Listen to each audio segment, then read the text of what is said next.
C'est un enjeu qui guette n'importe quel membre de notre société, comme l'explique la philosophe Hannah Arendt. Quand tout le monde vous ment en permanence, le résultat n'est pas que vous croyez ces mensonges, mais que plus personne ne croit plus rien.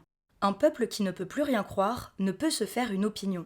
Il est privé non seulement de sa capacité d'agir, mais aussi de sa capacité de penser et de juger. Du coup, ce contexte n'est pas tip-top pour une démocratie qui va déjà pas très bien en France, comme on va le voir tout au long de la vidéo. Et ça vient entretenir des dynamiques coloniales, patriarcales, LGBT-phobes, souvent d'extrême droite, bref, qui permettent la montée, ou plutôt la remontée, du fascisme dans notre pays. Cool, cool, cool, cool.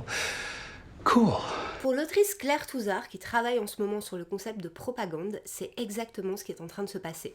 Ce qui est certain, c'est que Bolloré et consorts ont repris le concept de bataille culturelle qui a été inventé par Antonio Gramsci, qui était de gauche, et qui a compris que pour conquérir le politique, il fallait conquérir le culturel. Il y a une sorte de climat où tout est flou, etc. Je pense que c'est très difficile parce que leur grand truc, c'est évidemment de s'approprier nos mots et de renverser nos mots et donc d'inverser leur sens. Aujourd'hui, ce qui est vraiment terrible, mis à part l'extrême droite, il y a aussi la droite radicale. Je pense par exemple aux francs-tireurs, à Caroline Fourest, etc., qui sont dans une revisitation totale de la vérité. Et on n'est même plus dans des mensonges, en fait, on est dans des faits alternatifs. C'est-à-dire qu'ils savent qu'ils disent n'importe quoi, ils savent qu'ils disent des bobards, qu'ils disent des fables colonialistes et patriarcales, mais c'est pas grave parce que ça sert leur récit. Et l'important, c'est leur récit, et quelque part, les gens le savent aussi. C'est-à-dire qu'ils cherchent des biais de confirmation de ce qu'ils pensent, de racistes, de sexistes, etc., et ces gens leur donnent. Tout le monde sait qu'on ment, mais en fait, c'est accepté parce que ça va dans une direction que l'extrême droite